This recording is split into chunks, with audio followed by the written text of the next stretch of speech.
U.S. Secretary of State Antony Blinken delivered a message from President Biden to Israeli Prime Minister Benjamin Netanyahu. America stands ready to help Israel as it fights to protect itself. But Blinken also delivered a request that appeared to fall on deaf ears. CBS News correspondent Erica Brown has more details from the White House. Erica? Well, Jim, Erica, as tensions in the Middle East continue to rise, Secretary of State Antony Blinken visited the region again today, reiterating U.S. support for Israel, but also urging them to improve humanitarian conditions in Gaza. Israeli ground forces say they have surrounded Gaza City as their aerial bombardment of the Hamas-controlled territory continues.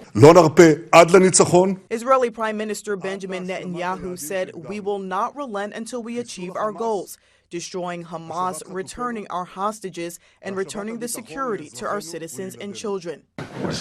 Netanyahu's vow to keep fighting came after he met with U.S. Secretary of State Antony Blinken, who asked for a pause to allow aid into Gaza and civilians to escape. We provided Israel advice that only the best of friends can offer on how to minimize civilian deaths.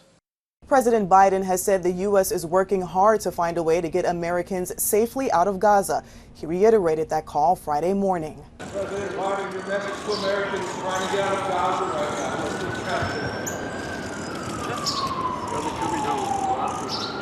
The U.S. is also working to try to prevent others from joining the fight against Israel. We need to continue to prevent escalation of this conflict. It's spread to other areas. Israel says civilians in the north of the country were injured in a rocket attack from Lebanon. It responded by targeting Hezbollah infrastructure. Hezbollah's leaders threatened further attacks and criticized the U.S. for backing Israel. Friday, the Pentagon released photos showing the USS Eisenhower and USS Ford strike groups taking position in the eastern Mediterranean near Israel.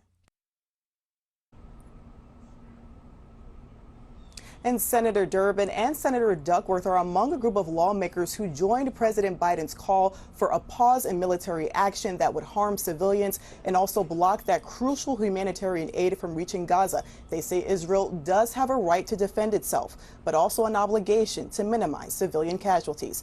Reporting from the White House, I'm Erica Brown. Jim, Erica, back to you. Erica, thank you.